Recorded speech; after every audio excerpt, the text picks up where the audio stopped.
Seguimos entonces ahora con la figura de Frank Lloyd Wright, que en realidad nos quedó pendiente de la unidad 1.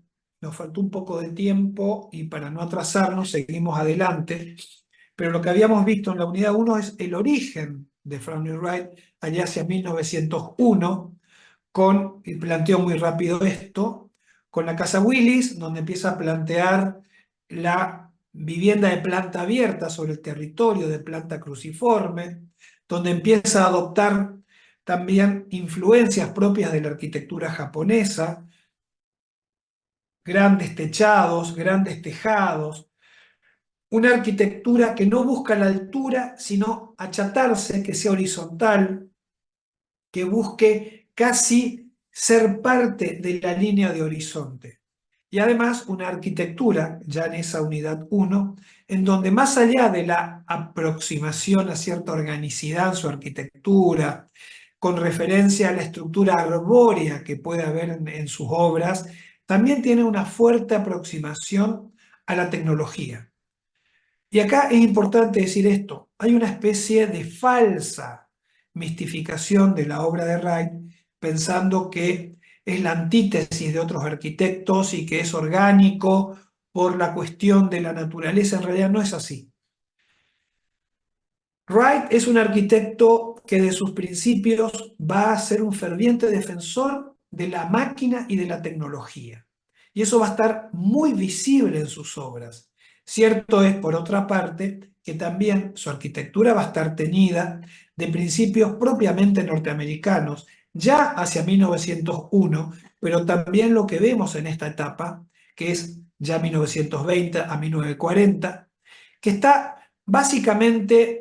Esta etapa podemos considerar como una etapa muy importante en la obra de Wright, donde fíjense cómo nosotros denominamos a esta parte cuando hablamos de Wright individualismo moderno y American Way of Life. ¿Qué quiere decir esto?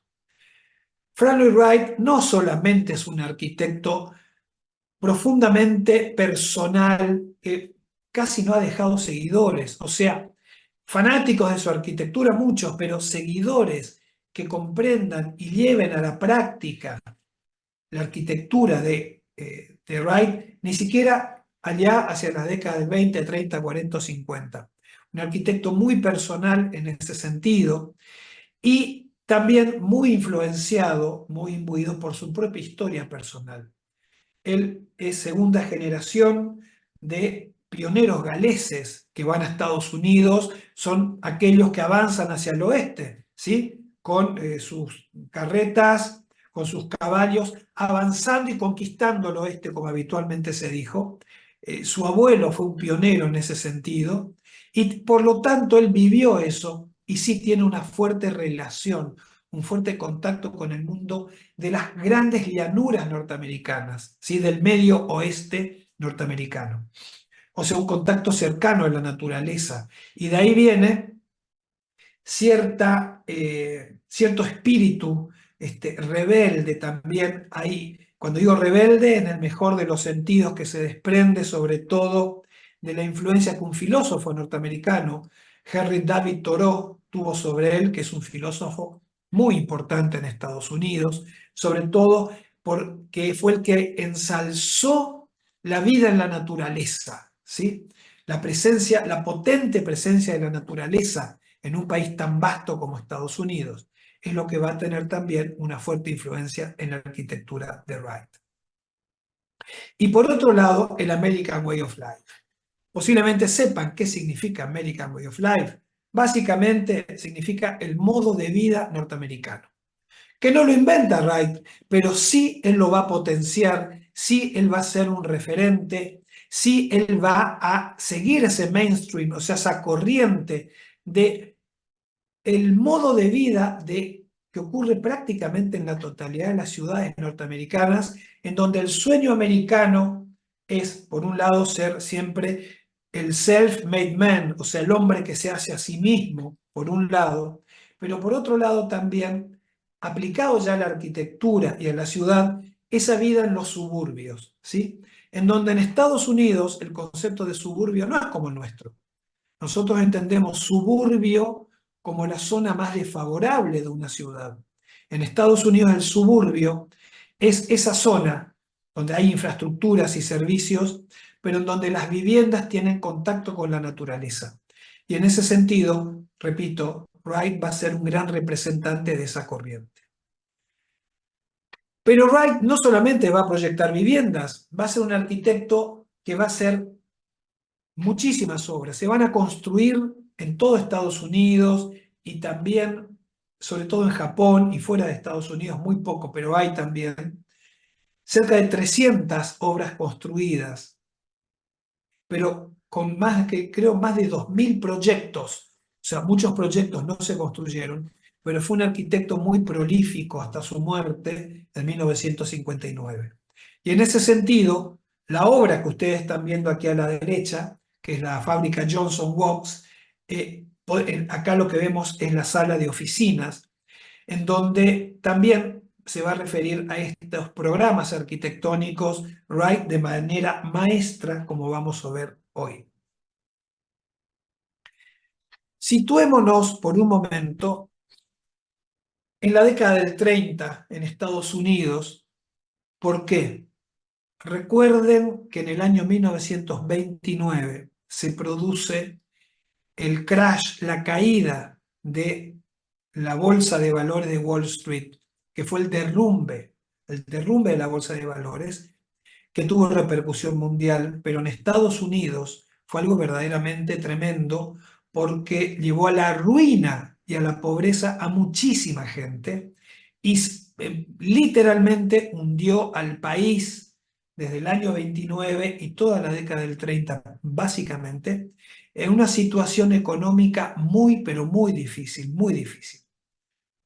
Nosotros que somos arquitectos sabemos cómo nuestra disciplina, nuestro trabajo, nuestra profesión, viene absolutamente ligada a los vaivenes económicos.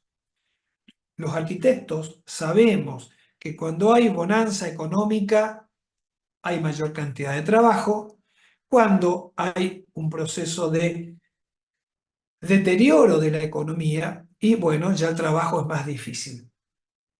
Y eso no fue excepción en Frank Lloyd Wright, para lo cual, durante esta difícil década del 30, Wright se va a dedicar a proyectar, sí, pero entendiendo la situación social y económica del país, en donde va a plantear proyectos sistematizados en gran medida de viviendas unifamiliares de muy bajo costo, rápidamente construibles, de poca superficie, como la que estamos viendo acá, la famosa casa Jacobs I, hay una casa Jacobs II también, y que esto tiene que ver con el período que él mismo dio a llamar a su arquitectura de las casas usonianas.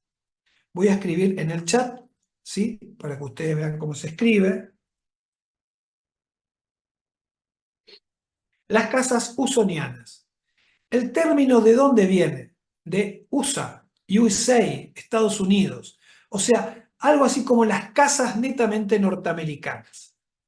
¿En qué sentido? Casas dirigidas a la clase media, con dificultades económicas, pero que todavía podían, ¿sí?, construir, podían proyectar, podían construir viviendas como esta, que la verdad pasaron a la historia por ser de un diseño verdaderamente extraordinario, en donde lo que hizo Wright, si fíjense, fue sistematizar las aberturas en paneles, en módulos repetibles, de manera tal de que el trabajo en obrador sea lo más sistematizado posible.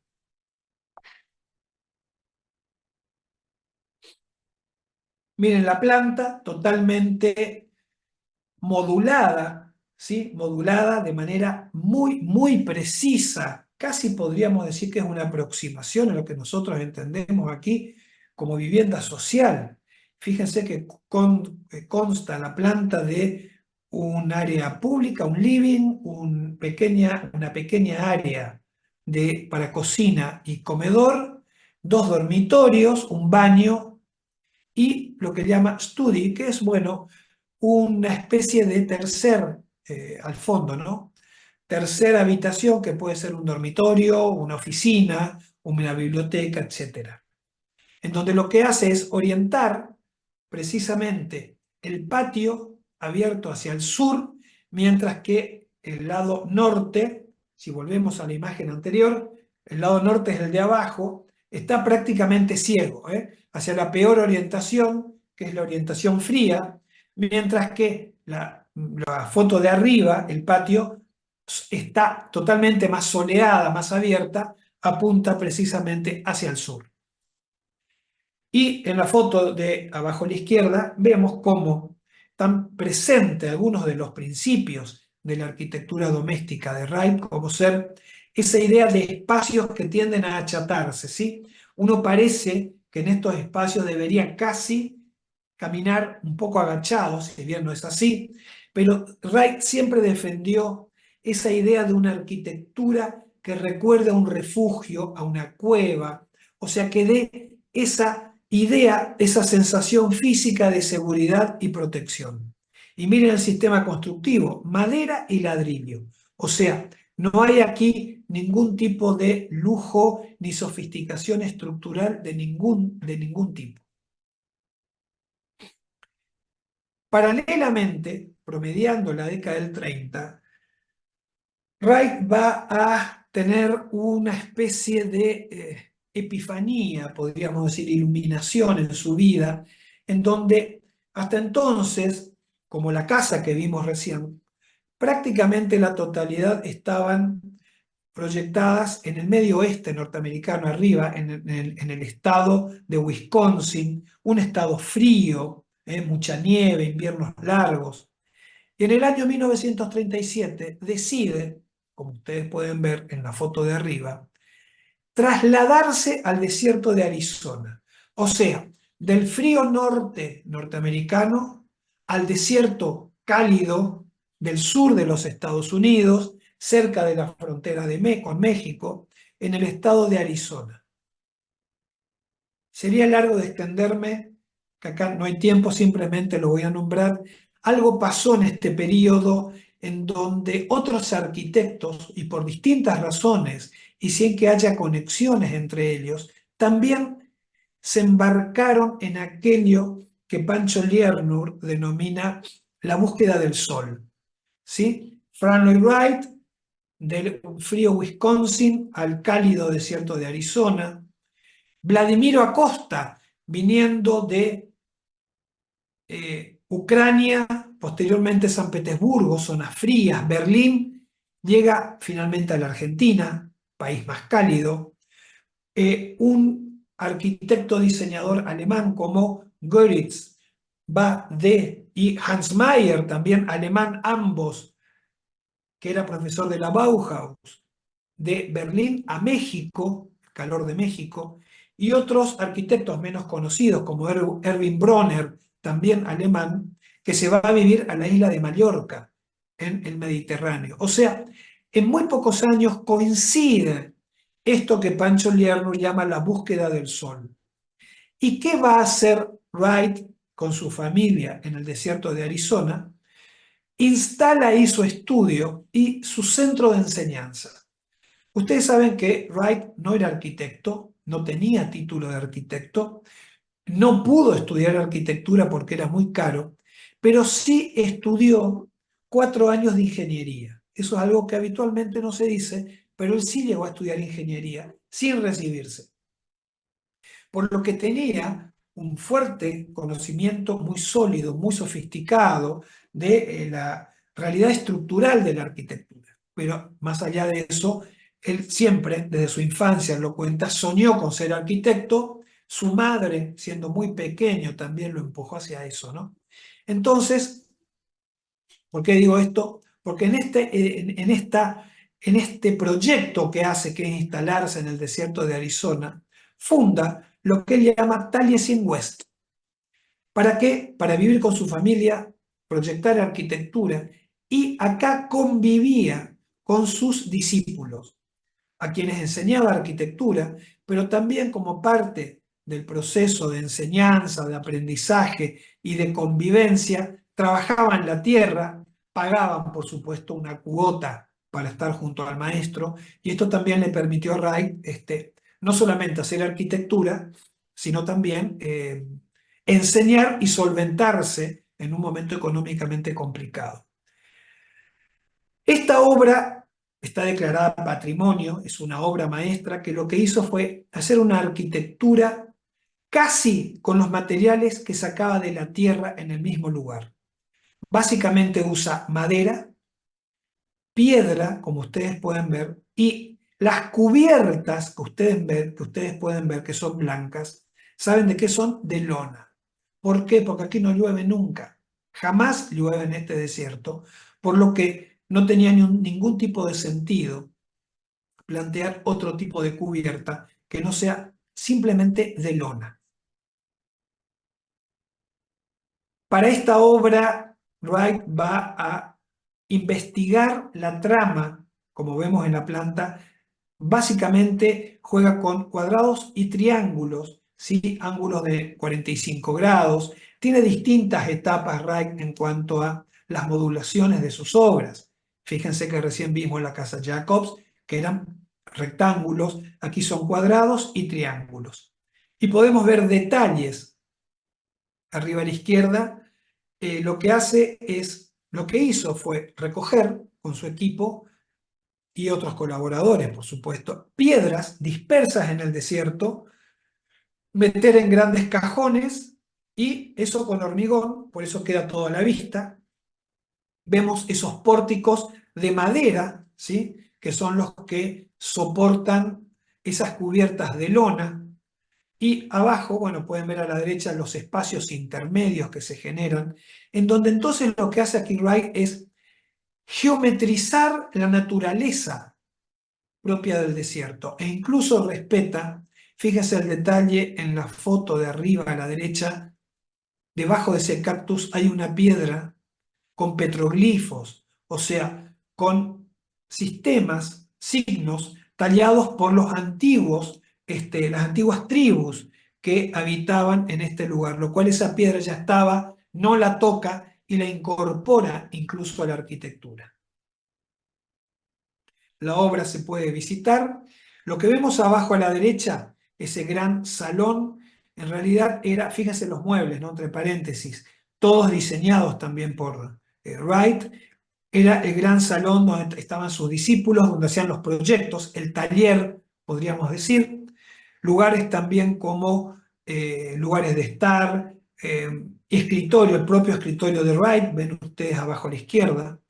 Y también incluye el agua, para una dimensión hoy llamaríamos bioclimática de la arquitectura, en donde lo que buscaba con esos reservorios de agua es colaborar para el enfriamiento del aire cercano a la arquitectura.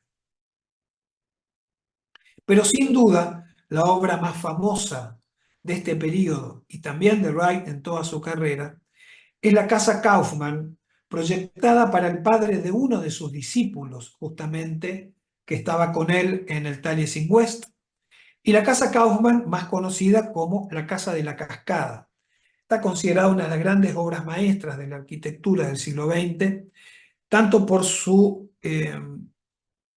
preciosismo proyectual, pero sobre todo por la sensibilidad de Wright de establecer ese delicado equilibrio entre un artefacto cultural artificial como es la arquitectura en un medio natural.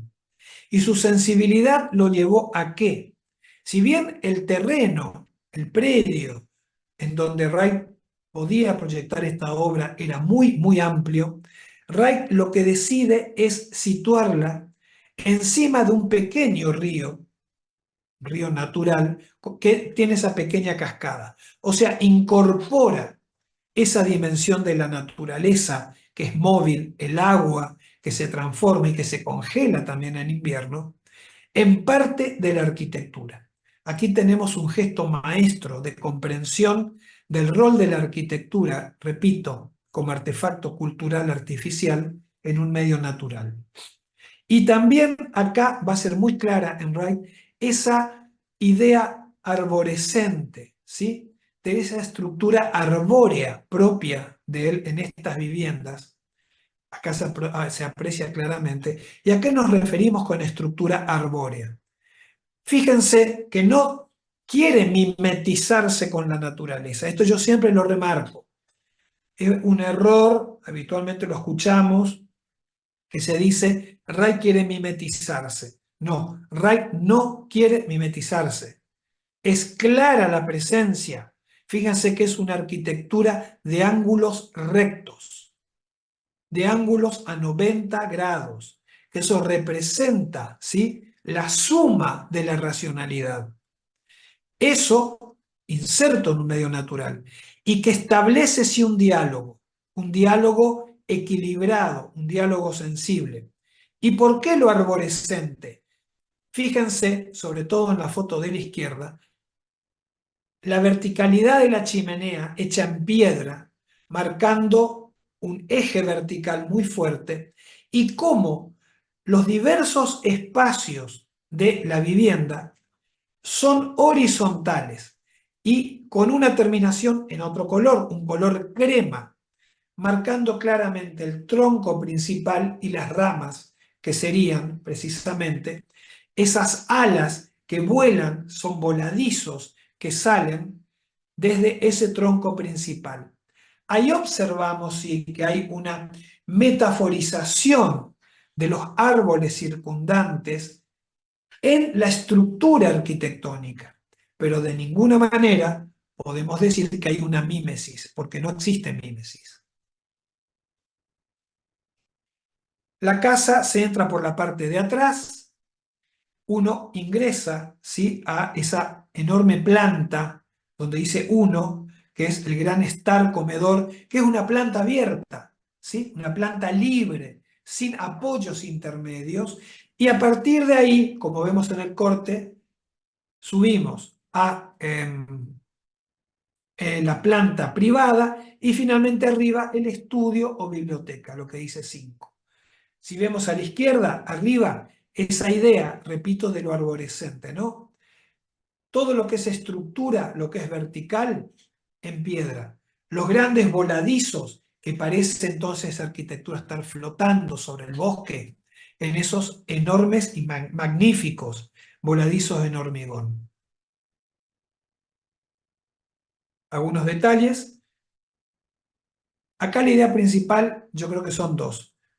La no mímesis, sino diálogo entre lo artificial y lo natural, y la idea de estructura arborescente de la casa, que absorbe en sí una metáfora de la naturaleza.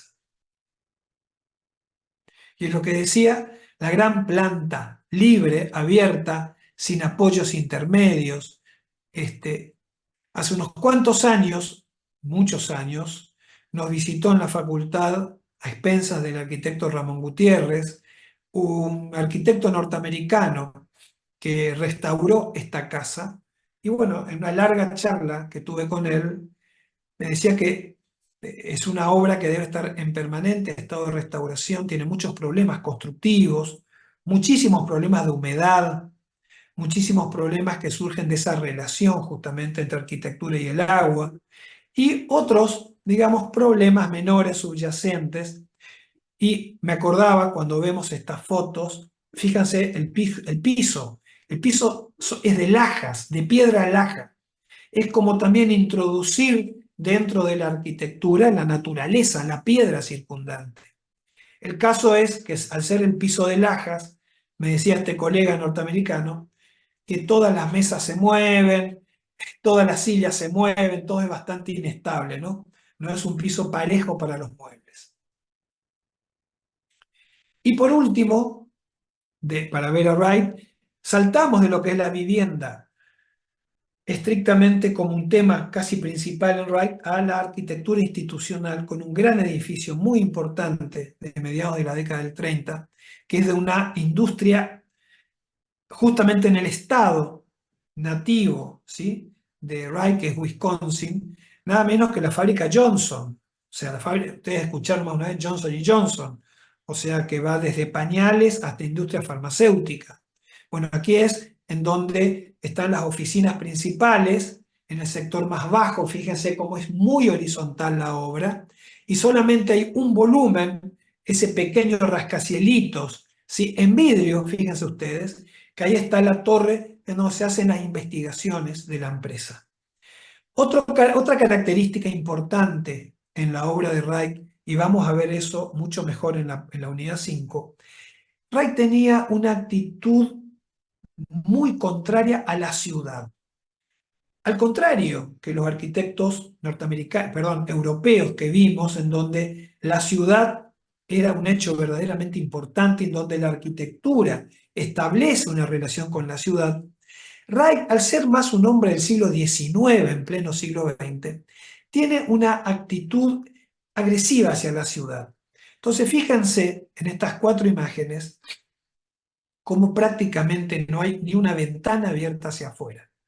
Hay grandes ventiluces, ¿sí? En las zonas donde se necesitan, pero sobre todo en lo que es planta baja, son grandes muros ciegos. O sea, con esto, ¿qué demuestra Wright? Su contrariedad a la ciudad moderna. Lo que hace entonces es una arquitectura que mira hacia adentro, que niega la ciudad y se encierra en su propia lógica. Por otro lado, en esta obra van a convivir 2 tramas. Una trama cuadrada en planta y una trama circular, que ustedes ya pueden ver en las 4 imágenes cómo eso está presente. Sin lugar a dudas, el lugar más importante, más espectacular inclusive de esta obra, es la gran sala de oficina donde trabaja la gente común, como ustedes pueden ver arriba a la izquierda, que planteó, son verdaderas obras maestras, esas se llaman columnas cuneiformes, o sea, columnas fungiformes, o sea, con forma de hongos. Un diseño exquisito en donde la sección de la columna se va afinando hacia la base, se amplía hacia arriba y finalmente sostiene esa plataforma circular. Y además la columna es hueca. ¿Para qué? Para que justamente recoja la cubierta, que es totalmente vidriada en vidrio Pirex, que se ve con mayor detalle abajo a la izquierda. ¿Sí? Son 2 vidrios dispuestos para que entre la luz natural, pero como se ve también en la imagen inferior, los artefactos de iluminación que están metidos en el medio. ¿Para qué? Para que el efecto nocturno que ustedes ven arriba sea similar también al diurno. Y la otra fase importante de esta obra, que se construyó mucho después, unos cuantos años después, es la torre, que ahí uno ve la maestría estructural de Wright. Fíjense que es una obra que está apoyada en una estructura central. Y aquí también nuevamente vemos que la estructura arbórea. Hay un tronco, un pie principal, y desde ahí se abren los voladizos, como si fueran las ramas de un árbol, que sostienen los diferentes niveles y niveles medios, intermedios, que también tiene este edificio. Y finalmente también, al igual que la cubierta que vimos de Pirex, está también totalmente vidriada.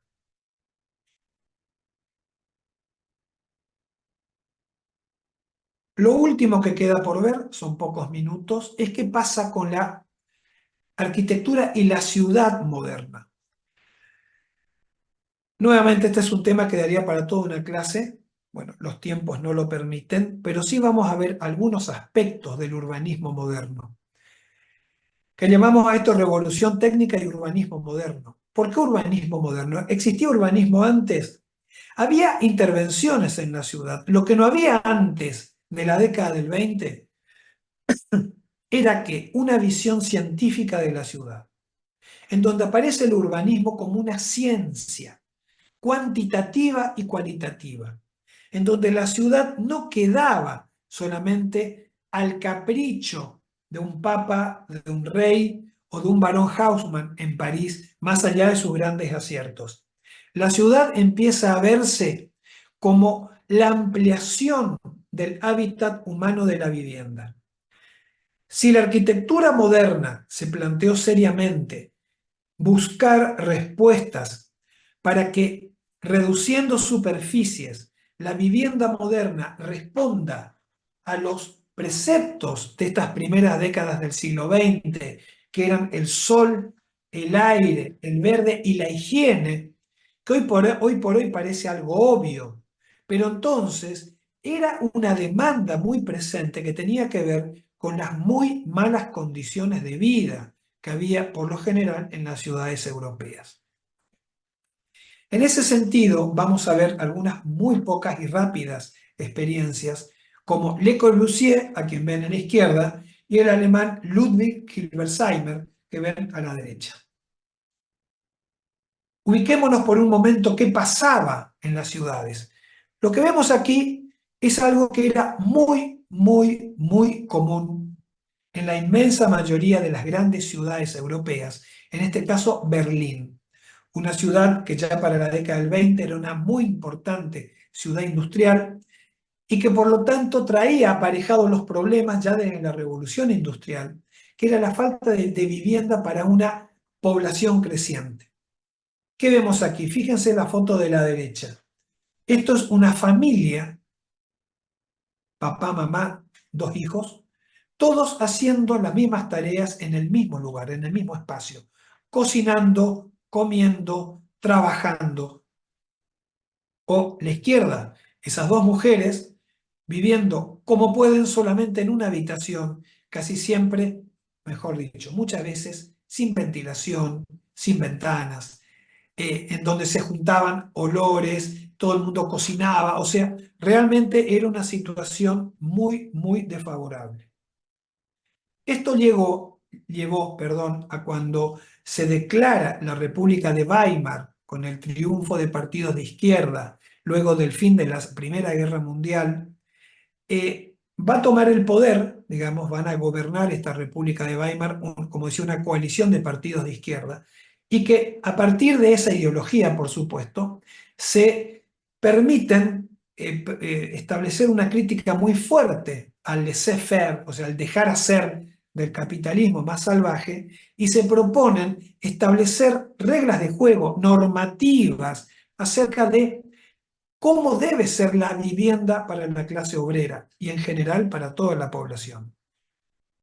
Ahí va a ser muy importante la figura de este ingeniero, a quien ustedes ven ahí, Martin Wagner, que vino a la Argentina en la década del 30 y fue recibido con honores. Y fue muy importante los planteos que él hizo. Fíjense lo que él dice en 1924. Y antes de leer, acá una cosa interesante. ¿Podía gobernar la izquierda? Sí, pero eso no significaba que no adoptaran los métodos de la industria norteamericana que eran eficientes al momento de llevarlos al plano de la industria de la construcción. ¿Qué dice Wagner? El oficio de la construcción es una labor de montaje. ¿Qué quiere decir esto? Si yo quiero tener muchas viviendas en poco tiempo, ¿qué necesito? Que aparezca la técnica, la industria, o sea, la construcción en serie, el montaje. Y ahí viene lo que se llama el Fordismo, la construcción o la fábrica en etapas sobre la cadena de montaje, ¿sí? Dice, lo que Ford logró en la industria del automóvil, también es posible en la construcción de viviendas. Con un trabajo consecuente, es especialmente aplicable a la construcción de pequeñas viviendas, la prefabricación en definitiva.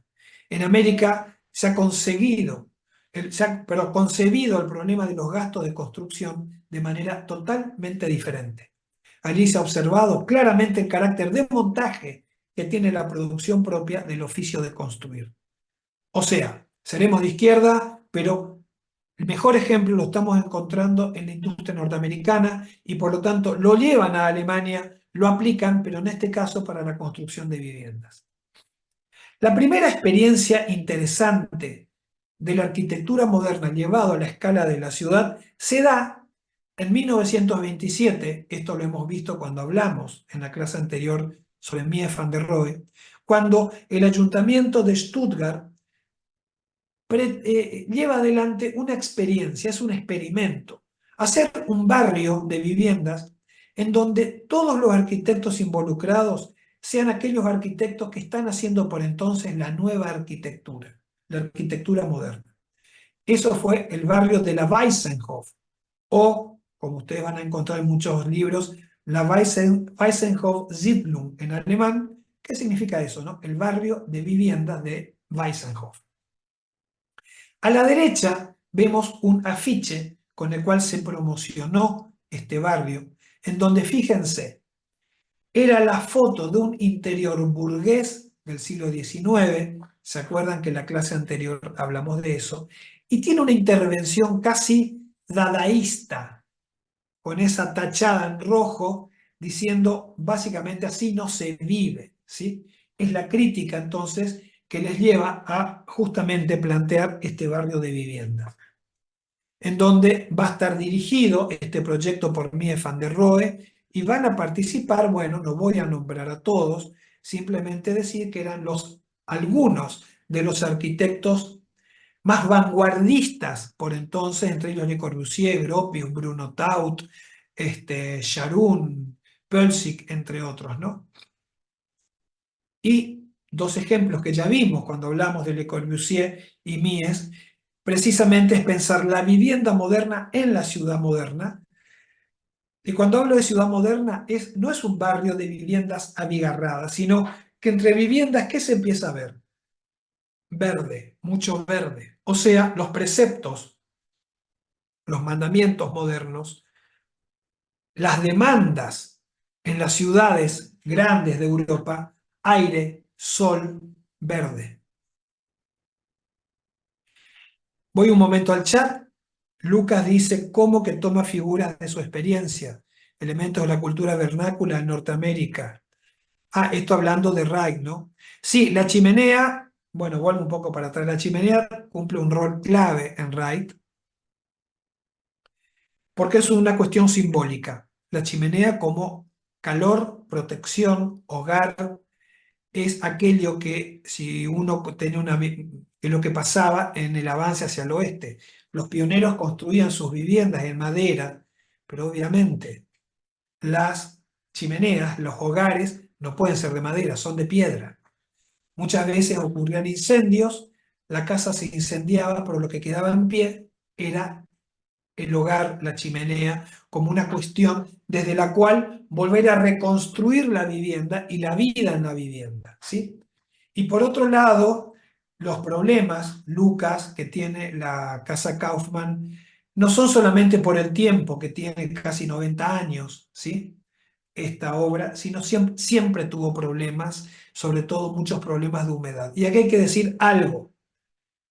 Wright no era un buen constructor, era un buen proyectista, pero investigaba mucho y se permitía investigar incluso a costa de cometer errores, lo cual creo que está mal, pero bueno, sin eso seguramente no tendríamos las obras de Wright.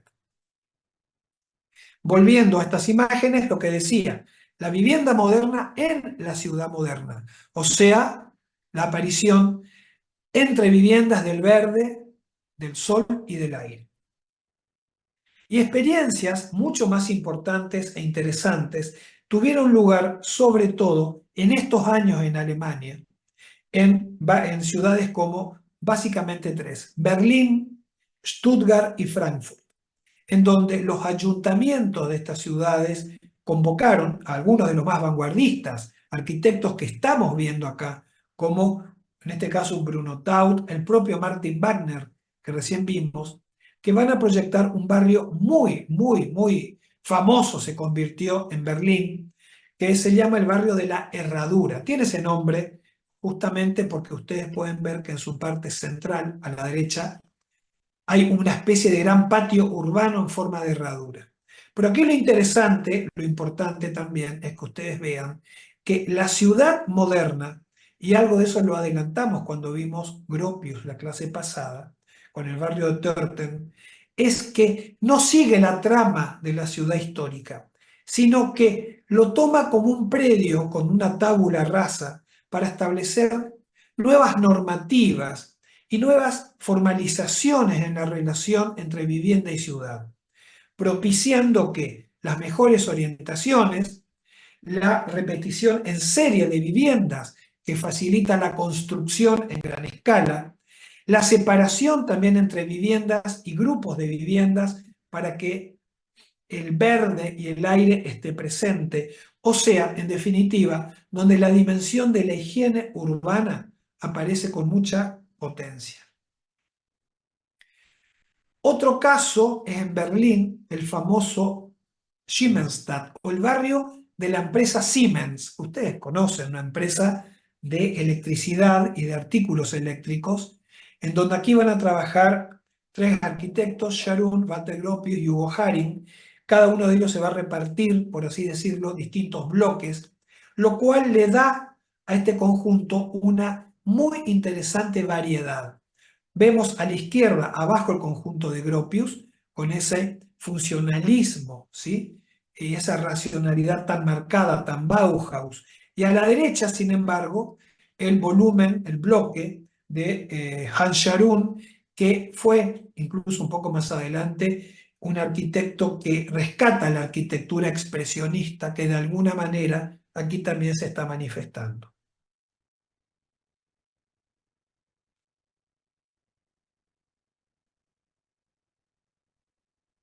Pero sin lugar a dudas, podríamos decir que algunos de los acontecimientos más importantes, además de lo que vimos recién, que vamos a decir algo, esta experiencia de arquitectura y ciudad moderna que tuvo lugar en Alemania, lamentablemente se termina en 1933 con la llegada de Hitler al poder, que todos sabemos, ustedes lo saben, que Hitler tenía una enorme aversión, por no decir odio, a todo lo que significara modernidad. Todos estos arquitectos terminaron yéndose de Alemania, fue prohibido el arte moderno, se prohibió la arquitectura moderna para volver en el régimen nazi a una arquitectura del pasado, podríamos decir, ¿no? Pero fue una experiencia muy interesante. Y un último dato, estos barrios ya tienen 100 años, sin embargo, al día de hoy, busquen imágenes en internet, están a nuevo, están totalmente restaurados, vive muchísima gente y es más, son muy requeridos. Hoy por hoy estos barrios presentan una calidad de vida extraordinaria, sobre todo porque por esa relación, ese equilibrio entre arquitectura y espacio verde. Esos principios van a empezar a ser no solo intereses de algunos arquitectos o algunas gestiones municipales, sino que se va a extender a una especie de conformación de grupo de trabajo de arquitectos de toda Europa que empiezan a entender que el problema ya no es solamente el de la vivienda, sino el de la ciudad moderna, que la ciudad tal cual era concebida y en la cual vivían no podía seguir teniendo el mismo esquema, ya que traía esos problemas de salubridad. Y es así entonces que se conforma en 1928 lo que se llama el CIAM, o Congresos Internacionales de Arquitectura Moderna. El primer encuentro tuvo lugar ese mismo año, en 1928, en Suiza, en un castillo, el castillo de la Sagaz. A la izquierda vemos quienes participaron arriba. Por ahí podríamos decir una foto diurna y una foto nocturna, ¿no? Arriba la foto diurna, todos prestos al trabajo, a la discusión, a la reflexión, a la teorización sobre la ciudad moderna.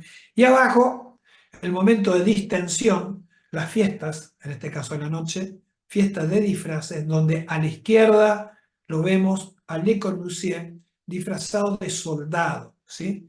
Muy divertido con Bruno Taut recostado contra él.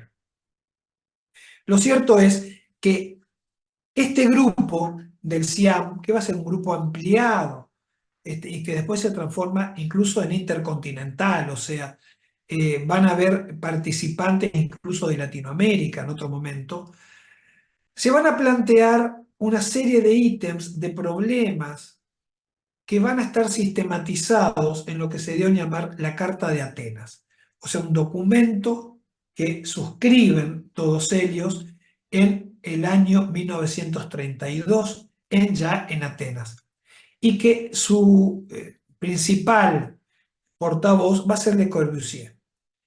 ¿Cuáles son los 6 principios de preocupación sobre los cuales trabajar para el nuevo urbanismo?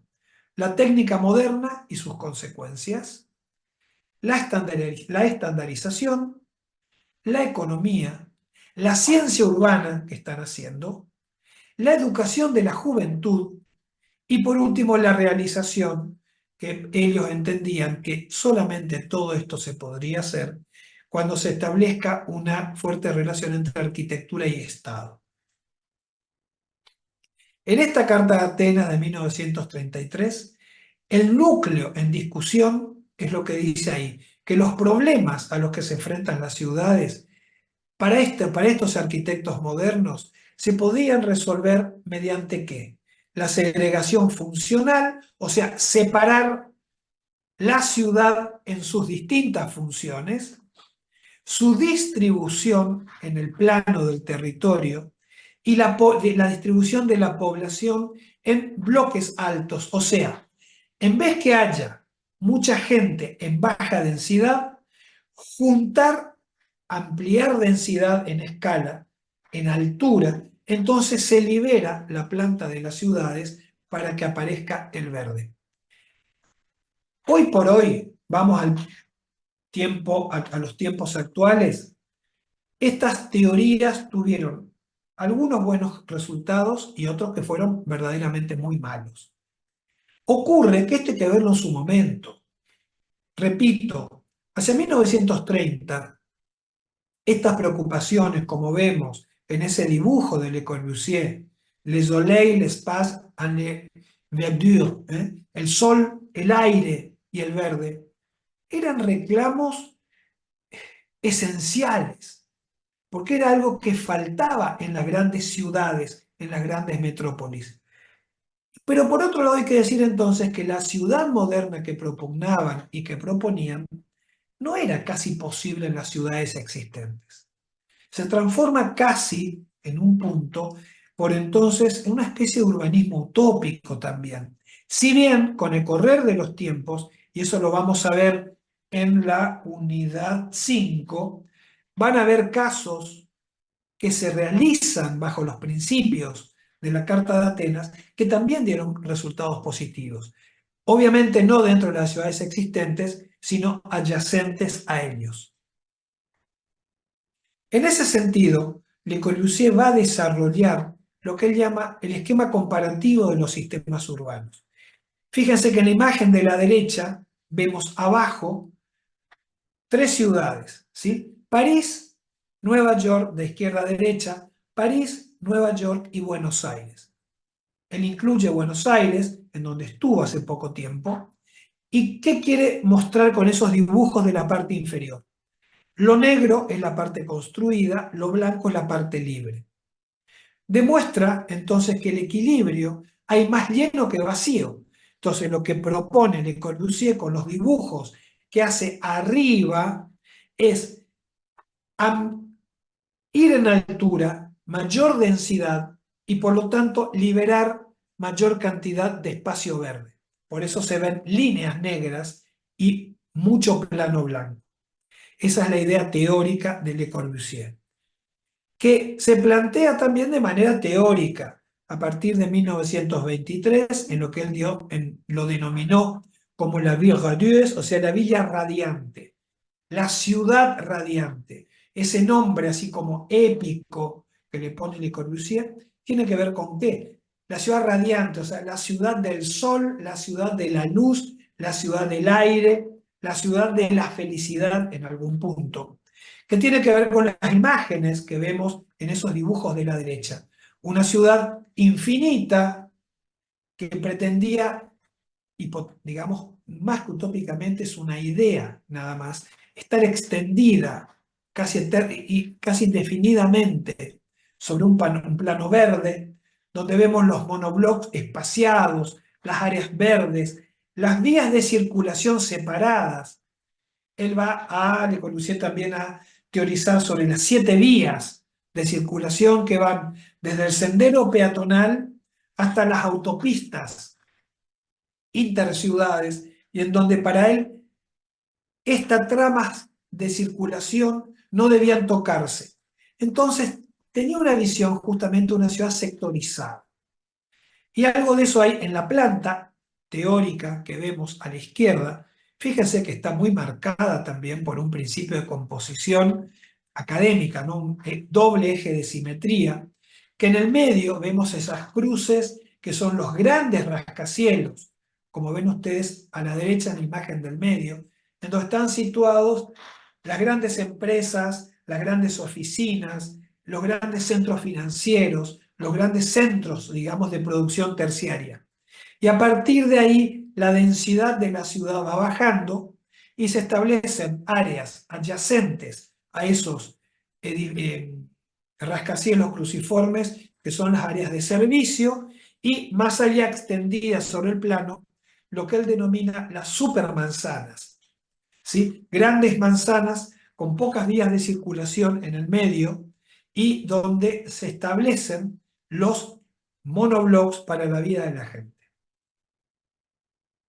Algo de esto intenta Le Corbusier llevar al plano de la realización cuando ofrece este proyecto para París en 1925, denominado el Plan Voisin, pero claro, tenía un problema, debía estar ubicado en pleno centro de París, en ciudad histórica.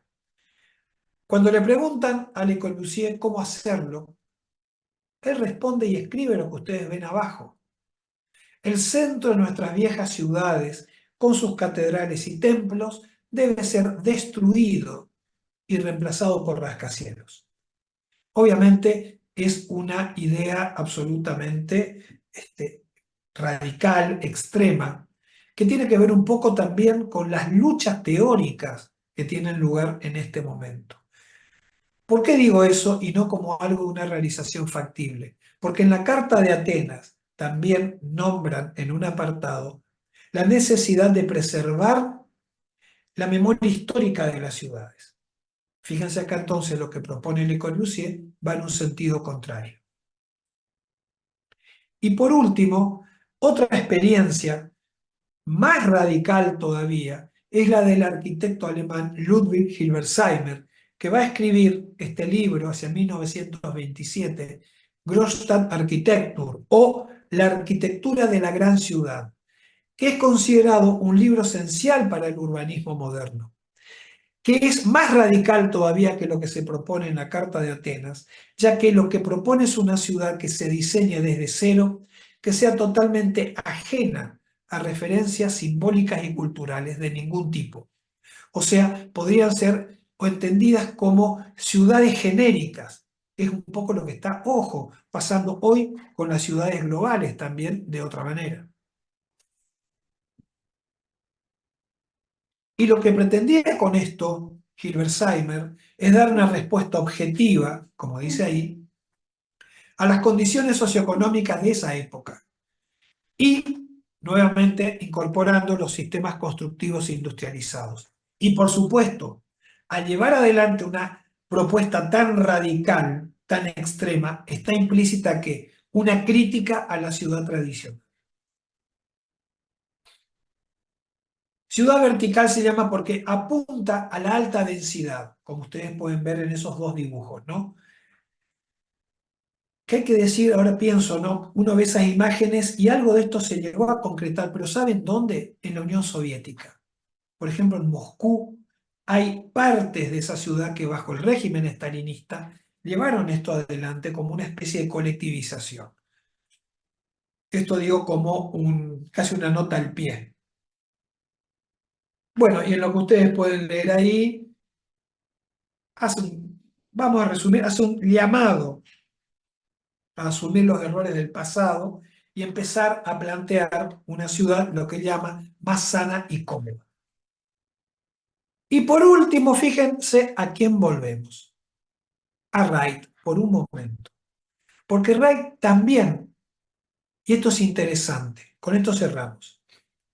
Como yo dije hoy, tiene una actitud muy crítica a la ciudad urbana, a la urbe, ¿sí? A la urbs, como sería en latín. Y es por eso que lo vemos abajo a la derecha con sus colaboradores, con esa gran maqueta que ustedes pueden ver a la izquierda, arriba y abajo, y un dibujo arriba a la derecha, de su visión de lo que debe ser una ciudad, que en realidad deja de ser una ciudad para convertirse en un híbrido entre ciudad y campo, que él lo da a llamar Broad City, la ciudad de, digamos, una X cantidad de acres de tierra, en donde plantea una ciudad muy extendida, de muy baja densidad, bajísima densidad, en donde predomina en extremo el verde. Fíjense en la maqueta abajo a la izquierda, cómo edificios están extremadamente distanciados uno con otro. O sea, acá incluso se pierde la idea de ciudad. Es un híbrido, repito, entre ciudad y campo, y que tiene que ver en mucho con esa idea del suburbio norteamericano. Pero Wright, fiel a ese espíritu norteamericano inventivo, que piensa hacia adelante, fue un poco más allá, y eso lo vemos en el dibujo de arriba a la derecha. Él diseña esa especie de helicópteros como platos voladores, que sería la manera para él en estas ciudades de trasladarse de un punto a otro, ya que serían grandes extensiones.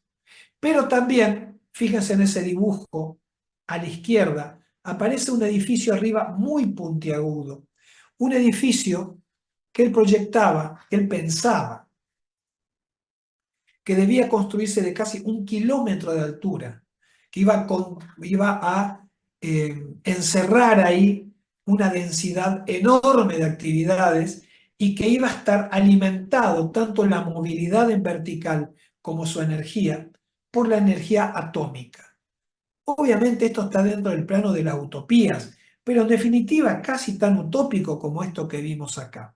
En definitiva, es un momento en que, más allá de estas experiencias que vimos, que fueron concretas, reales y muy ciertas, de crear un nuevo concepto de ciudad moderna en la trama existente de las ciudades, esto tenía que ver más que nada con sueños modernos, ¿sí? Con plantear sueños extremos que tengan implícita una crítica muy fuerte a las condiciones de vida en las ciudades. Bueno, aquí tenemos otra imagen de la Broad City de Wright, y con esto terminamos por hoy, siendo las 9:30 exactamente. Bueno, hasta aquí. ¿Tienen alguna pregunta? ¿Algo que quieran saber? Si no es así, bueno, agradecida la presencia de todos ustedes nuevamente. Nos vemos el martes. Ah, perdón, voy a decir algo. Escuchen bien, y para quienes no están presentes, o mejor dicho, quienes están presentes, transmitan esto a sus compañeros, por favor. Está haciendo